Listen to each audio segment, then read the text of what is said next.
नमस्ते दोस्तों।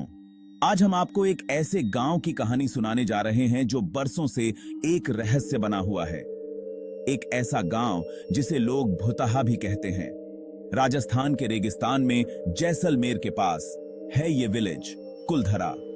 कुलधरा कभी खुशियों से भरा गांव था, जहां पालीवाल ब्राह्मण रहते थे। ये लोग अपने व्यापार में माहिर थे और पानी को संभालने की कला में भी निपुण थे। गांव की तंग गलियां बेहद सुंदर थीं। हर घर की बनावट अलग और खास थी। लेकिन इस गांव की खुशियों पर तब ग्रहण लग गया जब जैसलमेर के दीवान सलीम सिंह की बुरी नजर इस गांव पर पड़ी। सलीम सिंह बड़ा ही जालिम और लालची था। उसकी नजर गांव की दौलत पर तो थी ही, साथ ही गांव के मुखिया की खूबसूरत बेटी पर भी थी। सलीम सिंह ने पाली वालों को धमकाया कि अगर वो लड़की उसे नहीं मिली तो वो गांव पर भारी टैक्स लगा देगा, उनकी जिंदगी तबाह कर देगा।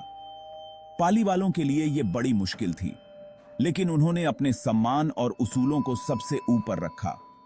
पालीवाल ब्राह्मणों ने एक रात में ही गांव छोड़ने का फैसला कर लिया। पूरा गांव चुपके से कुलधरा से गायब हो गया। जाते जाते उन्होंने ये कर्ज दिया कि अब इस गांव में कोई नहीं बस पाएगा। उन्होंने गांव के पानी के स्रोत बंद कर दिए और अपने घरों को ऐसे छोड़ गए जैसे वो कभी वहां थे ही नहीं। अगले दिन जब सलीम सिंह गांव पहुंचा तो उसे वहां सिर्फ खामोशी और खंडहर मिले। उसका सपना टूट गया और गांव पर पड़ी उस रात की चुप्पी फिर कभी नहीं टूटी। आज कुलधरा भूतों वाली जगह के तौर पर मशहूर है। लोग इस वीरान गांव के रुइंसों में इसके सुनहरे बीते दिनों की झलकियां ढूंढने आते हैं। लेकिन रात होते ही यहां कोई नहीं रुकता, क्योंकि कहा जाता है कि आज भी गांव में आत्माएं भटकती हैं। कुलधरा की कहानी सिर्फ एक डरावना किस्सा नहीं है, ये उस आत्मसम्मान और वफादारी की गाथा है जो पाली वालों ने अपनी जान से भी बढ़कर रखी। उन्होंने अपनी बेटी को बचाने के लिए, अपने उसूलों को बचाने के लिए सब कुछ त्याग दिया। ये गांव आज भी उनके साहस और एकजुटता का गवाह है। आज कुलधरा एक ऐतिहासिक जगह है। सरकार ने इसे संरक्षित कर रखा है। यहां हर साल हजारों लोग आते हैं, इसकी रहस्यमयी गलियों में घूमते हैं और इसके इतिहास को महसूस करते हैं। ये गांव अपने अंदर बहुत सी कहानियां छुपाए हुए हैं।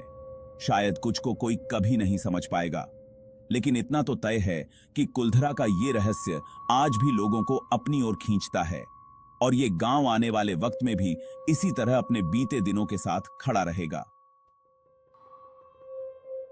धन्यवाद दोस्तों।